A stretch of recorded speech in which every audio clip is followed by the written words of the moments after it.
La oferta no puede ir a la par que la demanda, peor atrás de la demanda. La oferta tiene que ir adelante de la demanda, no dejarse alcanzar por la demanda. Porque el momento que la demanda le alcanza a la oferta viene la crisis. Entonces, ¿qué tenía que usted hacer? Es generar energía eléctrica. Pero tenemos un presidente que en la primera vuelta electoral le dijo al Ecuador, sin ponerse colorado, le dijo que el problema eléctrico del Ecuador era no la generación, sino la transmisión. Entonces yo voy a poner este ejemplo para que la gente me entienda. La transmisión es exactamente como el transporte. Digamos que alguien tiene un camión. ¿Qué saca teniendo el camión si no hay el arroz para transportarlo? Entonces ahí está el camión, pero no hay la energía para transportarse. No hay hay la transmisión, pero no hay la generación. Entonces no puede caminar el país sin generación. Primer tema central. Segundo, ¿qué tipo de generación? Generación hidráulica, porque es la más barata. Es la más barata y la más limpia. O sea, tanto le han dado la vuelta al tema que casi lo han convencido al país, especialmente con una cadena que tuvo el presidente Noboa hace una semana. Casi lo han convencido al país que no hay que depender de la energía hidroeléctrica. Todo lo contrario, hay que depender de la energía hidroeléctrica. Pero tenemos que entender una cosa elemental. ¿Acaso que el Ecuador es una superficie uniforme en tema hidrológico? O sea, no es que o llueve en todo el Ecuador o no llueve en todo el Ecuador. No, el Ecuador tiene diferentes temas hidrológicos, climas, donde cuando llueve en una parte de pronto no llueve en otra, y una tercera sí está lloviendo y viceversa en una cuarta o una quinta. Porque es así. Le voy a poner un ejemplo. Estamos entrando al periodo de estiaje en la cordillera oriental. Sí, estamos entrando. Noviembre y diciembre van a ser críticos. Siempre en el clima hay situaciones extrañas que se producen en donde, preveyéndose una estación seca, de pronto llueve. O preveyéndose una estación lluviosa, de pronto no llueve. Le voy a poner un ejemplo tan elemental como este. Coca-Cola Sinclair tiene una potencia instalada de 1.500 megavatios. Y estuvo generando, tuvo una crisis enorme Coca-Cola Sinclair entre el 1 y el 26 de octubre de este año. Y hubo un momento donde estuvo generando 450 megavatios. 450 megavatios. Entonces, mientras Noboa, que vive en la luna, Noboa pensaba que el problema solamente era Masar. Y entonces estaban calculando al milímetro qué era lo que pasaba con la presa de Masar. Sucede que se le desinfló Coca-Cola. Se le desinfló. Y eso provocó las 14 horas de oscuridad. Pero desde hace 4 días, comenzó a recuperarse nuevamente las lluvias en el río Coca. Y pasó de 450 megavatios a generar 570, 650, 900, y el día de hoy, 30 de octubre, ha estado generando 1.000 megavatios. Entonces, ¿qué quiere decir esto? Que al clima hay que estudiarlo. Pues el clima, como todas las cuestiones en la vida, es para inteligentes, no es para ignorantes. Entonces, no es un tema de que la hidroelectricidad no sirve. No, pues por eso hay que tener no una hidroeléctrica, ni dos, ni tres, sino las que se necesiten. ¿Para qué? Para que cuando llueve en una parte se utilice ese caudal. Cuando no llueve en otra, entonces se puede, por ejemplo, dar mantenimiento. Hay centrales como Coca-Cola Sinclair que no se le puede dar mantenimiento. Mire usted, por ejemplo, hay 2 mantenimientos que están previstos, 2, y 2 claves. Y esto está documentado. Lo que acabo de decir no es que lo digo yo de memoria. Esto está en el informe de la CELEC, en el informe de septiembre de este año, en donde reporta que está pendiente el mantenimiento de la fase 1 de Coca-Cola, que es 750, la fase que produce eventualmente 750 megavatios, y la fase 2 lo mismo. El 1 debía haberse realizado el mantenimiento el 6 de abril y el otro el 23 de abril, y no se ha hecho el mantenimiento. Entonces mañana, aparte de los problemas que tiene Coca-Cola desde su construcción, mañana tiene un problema por la falta de mantenimiento, porque creen que incluso el informe de la CELEC es clarísimo. Dice el informe de la SELEC de este gobierno, no del gobierno anterior, ni de otra, ni de la oposición. Dice que se debe evitar potenciales, así dice el informe, potenciales daños derivados de la falta de mantenimiento. Entonces, vivimos al filo de la navaja, porque si usted tiene, mire lo que les pasó hace como un mes y medio. Quisieron, ya, verá que dice. Ya son cosas que oiga, nos recuerda. Lo interrumpo ahí un segundito nomás, porque lo que usted acaba de decir es gravísimo. Usted está diciendo de que hay un informe de la SELEC que señala que debió hacerse 2 mantenimientos en este año a Coca-Cola Sinclair y que este gobierno no lo ha hecho y que esa falta de mantenimiento puede provocar daños, me corrige si no estoy en lo preciso, daños a la hidroeléctrica. Eso es lo que puede suceder. Pero desde luego, mire, le voy a citar con santos pelos y señales lo que dice el informe. ¿Por qué? Porque ya lo dije, pero es mejor que conste de manera clara. Verá lo que dice. Central Coca-Cola Sinclair. Estoy hablando del informe de la SELEC. Informe de la SELEC de septiembre de este año. Parada de la fase 1, 750 megavatios. Dice, reparación de los sellos de la válvula esférica U1, U2, U3 y U4 y otras labores de mantenimiento desde el 6 de abril al 12 de septiembre del 2024, que es la fecha del informe de la SELEC. O sea, 160 días sin realizar ese mantenimiento. Aplazado y pendiente. Y lo mismo habla de la fase 2.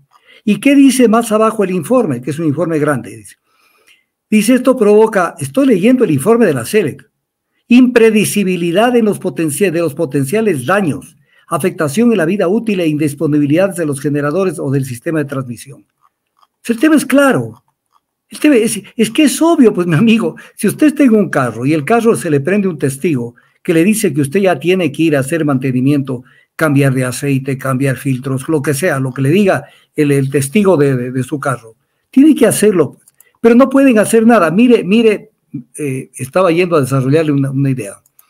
Verá, a la central El Molino, que es parte del sistema de Paute, fueron por eso me recuerdan la frase de Einstein. Einstein decía que hay 2 cosas que son infinitas en la vida.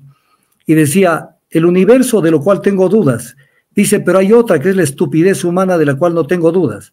Entonces, quisieron hacer mantenimiento a la central El Molino estando funcionando. Y eso provocó por qué sé yo, septiembre, provocó unos apagones de 2 o 3 días. O sea, son alevosos. Con la ciencia no se juega. Y entonces tenemos este tema. Pero mire usted lo que dice el informe. Sí. Esto que ha hecho el gobierno, ¿responde a improvisaciones o es un plan, como sostienen algunos, un plan programado justamente para llegar a las privatizaciones del sector eléctrico? A ver, mi criterio es el siguiente: no responden a un plan, responden a la ignorancia de esta gente que llegó al gobierno y que creen que como tienen plata, son niños ricos, hijos de papá o de abuelo que tiene plata, creen que ellos pueden resolver los temas y que son temas que no se recuperan. Pues, ¿usted cómo recupera lo que se dejó de invertir desde el 2017 en hidroelectricidad? No se puede. Ahora, el rato que se produce la crisis, entonces bienvenida a la crisis, porque ordeñan la vaca y ven cómo le sacan ventaja a la crisis. ¿Qué pasó con la pandemia? La pandemia les cayó como una lotería, pues. Una lotería para hacerse ricos con la crisis humanitaria de la gente. Y la crisis eléctrica es otra bendición que les cae. Pero tiene que usted tomar en cuenta una cosa. Verá, esto tiene que la gente en especial, tiene que entenderlo. ¿Por qué es que el sector público no camina en este tipo de gobiernos? ¿Por qué no camina? Por la sencilla razón que el sector público, usted le dice desarrolle tal proyecto y la empresa pública le dice sí, lo hago. Pero en cambio la empresa pública no le puede generar un cheque de coima. No puede. Entonces, ¿cómo usted le dice, por ejemplo, en el oleoducto Crudos Pesados, Petroecuador, siga usted y hágase cargo de los electrocrudos pesados. Se van a quedar mirando la cara y van a decir que vinimos al gobierno para vernos la cara de pendejos y no nos llevamos un billete. Entonces, tienen que entregarlo al sector privado. Tienen que entregarlo. El sector eléctrico, ¿por qué es que de pronto aparece como una solución mágica? Que el sector privado es el que tiene que entrar a generar soluciones en el sector eléctrico. Porque es la única forma de dar contratos de concesión y obtener coimas a través de sus contratos. Entonces, es el tema tan elemental. Pero le quiero dar una mala noticia, que está escrito en el informe, le vuelvo a repetir, en el informe de la CELEC, informe que lo conoce el presidente de la República. Dice, textual, escúcheme bien, Cristian, no es posible garantizar el abastecimiento de energía eléctrica en el Sistema Nacional Interconectado y se presentan riesgos de cortes del servicio de energía eléctrica durante el periodo octubre de 2024 a marzo del 2025. Punto. Toda la paja que van a reducir de 8 a 6 horas, de 6 a 4, que no, y se les destapó en 14 horas, y están hechos pedazos. El hueco que tienen de ausencia de generación eléctrica es de aproximadamente 1.300 megavatios. Pero ahí viene otro problema que es grave. Doctor, antes de que anuncie el otro problema grave, que ya estamos aterrados con todo lo que nos está diciendo y todavía hay más, usted que es un experto en temas energéticos, ¿qué pasa? Y disculpe si lo distraigo con lo que iba a decir. ¿Qué pasa con el parque termoeléctrico que según los expertos dice que tiene la capacidad de generar más de 1.200 megavatios y que este gobierno no los ha atendido como los dos anteriores que estuvieron? ¿Por qué no se le invirtió al parque termoeléctrico que tiene el país, que le pertenece al Ecuador, y no pagar 15, 20 millones de dólares a una barcaza vieja que está atracada en el puerto de la tía del presidente? A ver, amigo, le voy a referir lo que acaba de declarar Jaime Nebot el día de hoy, 30 de octubre. Dice, no sufriríamos apagones de 14 horas si se hubiera mantenido el parque termoeléctrico. Cualquiera que lee esto dice, es genio Nebot. No, está diciendo torpezas. No sufriríamos apagones si se hubiera continuado desarrollando la hidroelectricidad. ¿Qué quiero decir con esto? El parque térmico, el que funciona con hidrocarburos, debe ser un parque de emergencia para que usted cuando tenga que dar mantenimiento a las hidroeléctricas, cuando tenga algún problema, muchas veces eventos de la naturaleza, entonces usted lo hace funcionar al parque térmico. Pero usted no le puede dar cabida en la forma como le están dando cabida en el balance energético eléctrico al parque térmico, porque están desnaturalizando el tema, están rompiendo el tema. Mire usted, dato de la fecha, 64% de la generación eléctrica es hidroelectricidad y 36% generación térmica. ¿Se puede usted imaginar la brutalidad que es eso? Con el grado de contaminación que se causa. Esto es grave. Pero cuando vemos lo que dice el gobierno, que el plan de desarrollo, que no sé qué, que no sé cuánto, y como somos analistas que no vivimos de vaca, no es que estamos y no entendemos lo que pasa. El Plan Nacional de Desarrollo dice todo lo contrario. Le voy a leer unos 2 o 3 cosas que dice el Plan de Desarrollo de Novoa. La transición energética, dice, basada en tecnologías modernas y baja en emisiones de efecto invernadero, se consolida como estrategia para superar la dependencia de fuentes de energía no renovable, a través del financiamiento tanto público como privado. ¿Y qué es lo que está haciendo a 180 grados? O sea, utilizando hidrocarburos, diésel y fuel oil para generar electricidad. Entonces, ¿dónde está el plan de desarrollo? Divorciado totalmente de lo que está haciendo. ¿Qué más dice el plan de desarrollo? El cumplimiento de los objetivos del desarrollo sostenible. Objetivo Nacional 7, precautelar el uso responsable de los recursos naturales con un entorno ambientalmente sostenible. Es ambientalmente sostenible estar en este momento utilizando energía eléctrica generada por fuente térmica un 36%. Y que encima usted súmele a eso la importación de energía que veníamos haciendo de Colombia hasta hace poco y que se les cayó. ¿Por qué se les cayó? no es solamente porque Colombia no tiene energía que vendernos, sino porque los colombianos, perdóneme que le diga, me va a perdonar, de pronto hay amistad o lo que sea. Los colombianos, ellos nacen truchas y son truchas. Entonces, ¿qué le dicen al gobierno? Verá lo que le dicen al gobierno. Yo no te puedo vender energía, porque no tengo. Pero si quieres comprarle a una empresa privada que genere energía en Colombia, vamos a facilitar creando la regulación para que le compres. Entonces, ¿qué cree usted? ¿Que la gente del gobierno de Petro no va a melar de la venta de esa energía al Ecuador? Y la empresa privada colombiana, que son capitales transnacionales. También, mi doctor. Y los de acá también. Entonces, todo el mundo hace la fiesta con el Ecuador. Pero viene un tema. Cuando usted lee, cuando usted ve todo lo que ha pasado, usted está dándose cuenta cómo lo van deformando al sector energético eléctrico del Ecuador, con este tipo de medidas en donde nada de esto puede traerle buenas cosas al Ecuador. ¿Qué más dice el plan de desarrollo? El Estado debe propiciar que los servicios públicos sean de calidad e innovadores. El servicio público de energía eléctrica es la crisis que tenemos del servicio público de energía eléctrica. Pero les voy a contar una cosa, verá. Artículo 280 de la Constitución. ¿Qué dice la Constitución? El Plan Nacional de Desarrollo es el instrumento al que se sujetarán las políticas, programas y proyectos públicos, la programación y ejecución del presupuesto del Estado. ¿Sabe qué? Le voy a contar una cosa, Cristian. El Plan Nacional de Desarrollo del Ecuador no tiene proyectos. Todos son metas, objetivos, lirismo. Por ejemplo, vamos a combatir la desnutrición infantil. ¿Cómo? No lo dicen. Vamos a generar tal o cual cosa. ¿Cómo? No lo dicen. O sea, es un país realmente, es un país ya no tengo calificativo. Y además una constitución que no fue bien redactada. Volvimos a la banana república. Verá, en el Ecuador se aprueba el presupuesto del Estado, el presupuesto cuatrianual, la proforma presupuestaria anual y la programación presupuestaria cuatrianual. Y dice que esta se adecuará a la Constitución, a la ley y al Plan Nacional de Desarrollo. Pero sucede que el presupuesto se adecua al Plan Nacional de Desarrollo, pero ¿quién aprueba el Plan Nacional de Desarrollo? El gobierno, y es un plan que no tiene proyectos. Entonces, ¿de qué estamos hablando? Pero sigamos con el hilo conductor del tema.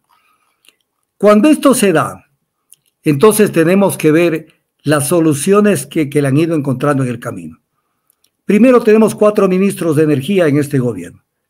Mire, o sea, esto le da la calidad moral, los alcances de este hombre, pequeño en estatura, pero que no lo dimensionamos en lo avesado que es. Verá, le aparecen los apagones en abril y él no tiene el menor asco de coger y meterle en un lío penal a la ministra de Energía, a la ministra Robo, y decir que ha habido sabotaje. O sea, ¿qué escrúpulos tiene este hombre? ¿Qué sabotaje? O sea, se veía venir en los apagones porque no había generación eléctrica, punto. Yo me acuerdo cuando él en la primera vuelta electoral dijo que el problema eléctrico del Ecuador no es la generación, sino la transmisión. Yo al otro día estaba haciendo opiniones en medios de comunicación, diciendo que era una tamaña estupidez lo que acababa de decir.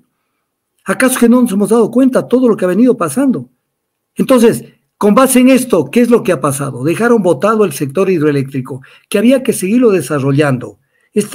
Y además una cosa, los proyectos, porque vamos a partir de un supuesto no consentido, Cristian, que Noboa llegó y como él dice, yo no sabía nada, no tenía plata, me dejaron 110 millones, ¿qué querían que haga?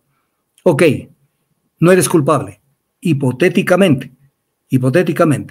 Pero ¿qué has hecho desde noviembre que te posicionaste? ¿Vas a cumplir el próximo mes? ¿Vas a cumplir un año? ¿Qué hiciste? Por ejemplo, en hidroelectricidad, ok, no vas a generar un proyecto hidroeléctrico en 8 meses, en 9 meses, en 10 meses. Pero ¿qué has caminado para poner ya en orden y que comiencen a caminar los cronogramas para incorporar energía hidroeléctrica al balance eléctrico? ¿Qué has hecho? Nada. O sea, eres un irresponsable de Padre y Señor nuestro. Entonces, ¿cómo quieren que se genere esta vaina? ¿Cómo quieren que caminemos en el Ecuador con esto? O sea, es que es una cosa de locos. Ahora, con base en esto, aparte de esto, acaban de dictar, con la ayuda de todos los movimientos y partidos políticos, y además por unanimidad, aprueban la ley orgánica para impulsar la iniciativa privada en la generación de energías calificadas como urgente en materia económica. Entonces, mire usted las tomaduras del pelo, las pocas que le voy a citar. Objeto de la ley: la generación de energía renovable a fin de superar la crisis energética. Entonces, superar la crisis energética. Entonces, supone que usted va a generar proyectos que van a ser ejecutados, para superar una crisis coyuntural que bien manejada podría durar un año, año y medio. Pero quieren contratos de concesión para 10, 15 o 20 años. Entonces, se están aprovechando. Luego le toman del pelo al Ecuador. Cuando en el artículo 3 de la finalidad dice que es para inversión privada en energías limpias, proyectos de generación eléctrica en fuentes de energía renovable, pero dice también como que no dicen nada, ¿no? O sea, esa palabrita chiquita. Y energías en transición. Entonces, energías en transición no es así nomás. Energías en transición son tecnologías de generación no renovables. Entonces, ahí le meten lo que usted quiera. Entonces, se hacen los pendejos como que no nos damos cuenta de qué es lo que está pasando. Que hay que importar gas natural, que esa ha sido la gran aspiración de mucha gente. Por eso en el gobierno de Lasso, su ministro de Energía, paró el desarrollo del campo Amistad. Y después se supo que él estaba representando y era consultor de una empresa que quería venderle gas natural al Ecuador. Entonces, con esto ya están logrando esto, que importemos gas natural. ¿Y por qué no se ha desarrollado Amistad? Pero dice, y la gente dice, pero es que para autoconsumo. No, dice para autoconsumo, para procesos productivos. Dice, así como aquellos que tengan como fin generar energía eléctrica. Entonces van a importar el gas natural para crear un negocio de venta de energía eléctrica. Pero viene un tema. Cláusula, disposición general octava. La banca pública y privada podrá incorporar dentro de su oferta de producción financiera, de productos financieros, créditos con tasas preferenciales. ¿Y por qué la banca pública? ¿A cuenta de que la banca pública tiene que salir a darle la mano al sector privado para que haga un pingüe negocio con el sector eléctrico?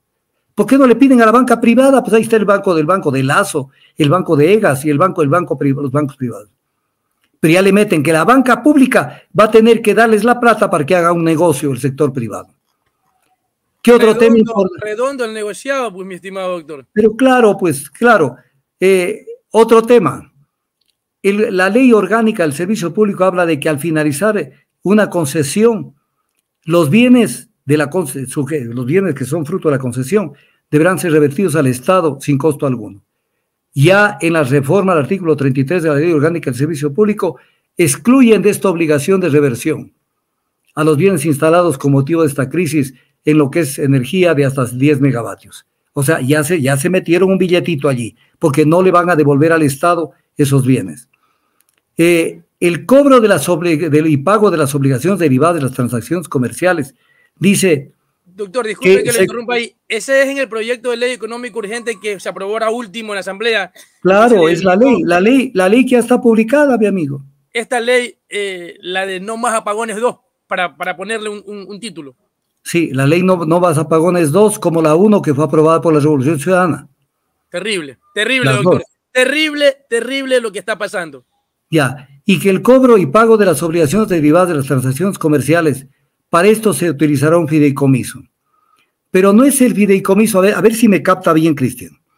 No es un fideicomiso para que con lo que usted cobre de la venta de energía que le da una empresa privada, entonces usted dice, yo con esto te pago, de lo que tú me has dado energía eléctrica para yo venderla al usuario, sino que lo pone de manera general, que el fideicomiso se integrará con el aporte de la recaudación del usuario final por concepto del servicio público de energía eléctrica y alumbrado público en general.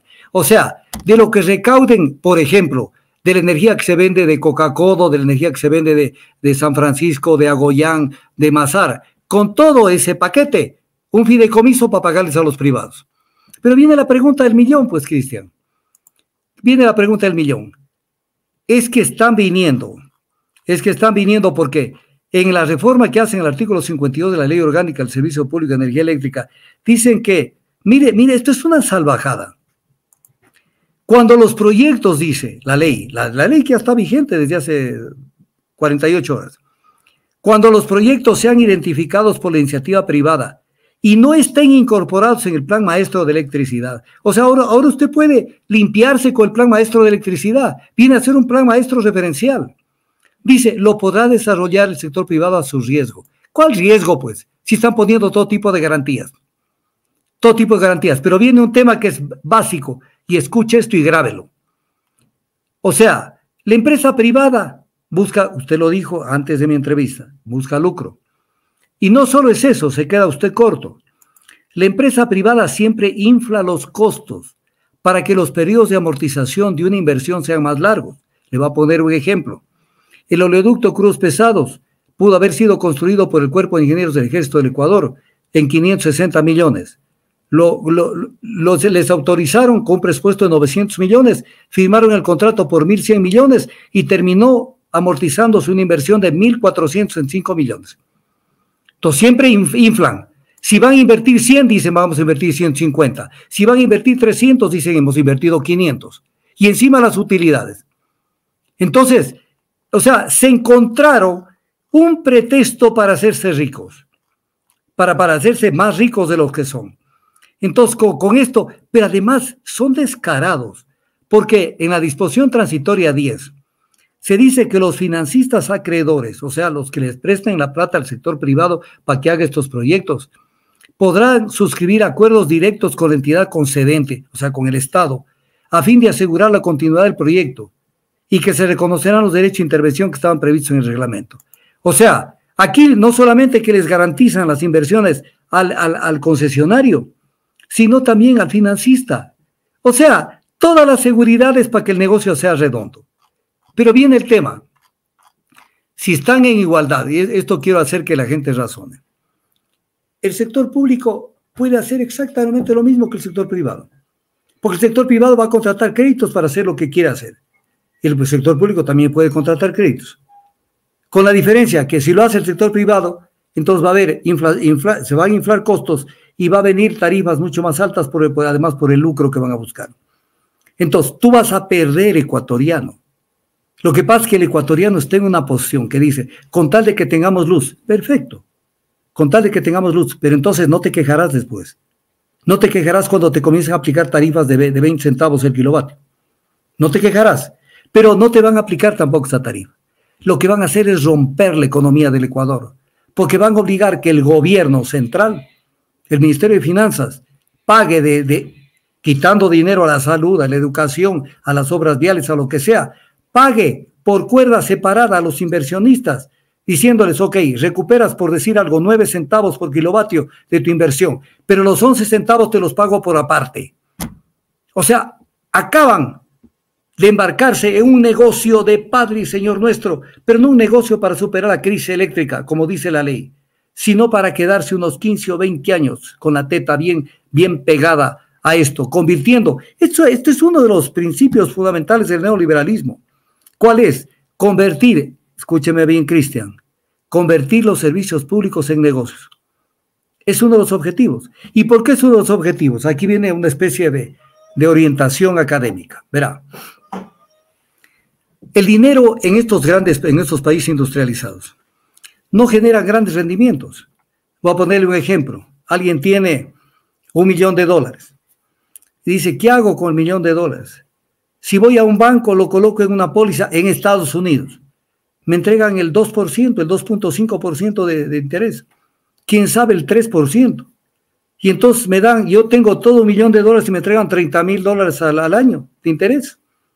Entonces no saco nada. Además, con la permanente devaluación del dólar, prácticamente soy tablas. Entonces, este fue el fenómeno, una de las causales de la aparición del neoliberalismo en la década de los 80. En donde dice, estamos jodidos, por no decir la palabra que usted me va a entender, que comienza con C. ¿Qué hacemos con tanto dinero y que no tenemos cómo recircularlo ni cómo darle una gran utilidad?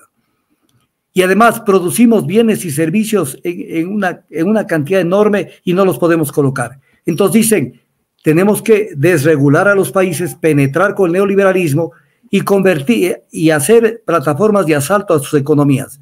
Entonces les colocamos el dinero, por ejemplo, en una inversión en el sector eléctrico y les va a generar un 15-20% de rentabilidad, pues. Entonces ya no ganan el 2% en los bancos norteamericanos. Entonces nos vieron con la cara de pendejos. Y eso es lo permanentemente. ¿Y quiénes son los que sacan el santo y la limosna? No son ni siquiera el sector privado en su conjunto, que son una bola de pendejos muchos de ellos, sino los lobistas, los que están tras el contrato. En este momento, mientras usted y yo estamos tratando de venderlo al país, ellos están buscando con qué compañía aliarse para presentar una oferta. Y cuando negocian con la compañía, dicen, bueno, yo te saco el contrato y ¿cuánto hay? Porque verás que yo tengo que dar alguito adentro, que no es alguito, sino muchísimo, y también tienes que darme a mí mi parte. Entonces, todo esto lo vas a pagar tú, pueblo ecuatoriano, porque no supiste elegir en su momento, que es lo que decía Winston Churchill: los pueblos se dan los gobiernos que se merecen. Suscríbete ya.